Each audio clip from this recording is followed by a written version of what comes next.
కాంగ్రెస్ పార్టీలో ఒక నీటి బిందువులా పనిచేస్తానని ఎన్ఎంఆర్ యువసేన వ్యవస్థాపకులు చిట్కుల్ మాజీ సర్పంచ్ నీలం మధు ముదిరాజ్ అన్నారు. సంగారెడ్డి జిల్లా పటాన్చెరువు మండలం చిట్కుల్ గ్రామ మాజీ సర్పంచ్ ఎన్ఎంఆర్ యువసేన అధ్యక్షుడు నీలం మధు తన కార్యకర్తలు అభిమానులతో కలిసి భారీ ర్యాలీగా బయలుదేరి గాంధీ భవన్ లో కాంగ్రెస్ పార్టీలో చేరుతున్నారు.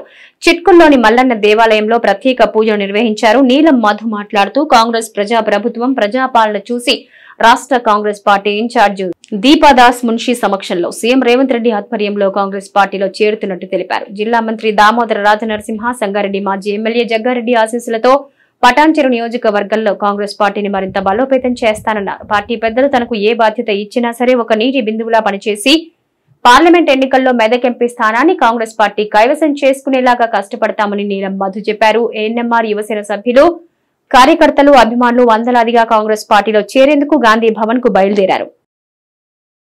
ఈరోజు పటాన్చెరు కాన్స్టిట్యున్సీలో నీలం మధు యువసేన, అదేవిధంగా నీలం మధు నాయకులు, కార్యకర్తలు, నా అభిమానులు, నా శ్రేయోభిలాషులు, అదేవిధంగా రాష్ట్రంలో వివిధ కాన్స్టిట్యున్సీల నుంచి నీలం మధు యువసేన సభ్యులందరం కూడా ప్రజాప్రభుత్వం, ప్రజాపాలన, ముఖ్యమంత్రి రేవంత్ రెడ్డి గారు, అదేవిధంగా దీపాదాస్ మున్షి తెలంగాణ రాష్ట్ర వ్యవహార ఇన్ఛార్జ్ మేడం సమక్షంలో పటాన్చెరు నియోజకవర్గం నుంచి పెద్ద ఎత్తున భారీ ర్యాలీగా వెళ్లి గాంధీ భవన్లో జాయిన్ అవుతున్నాం.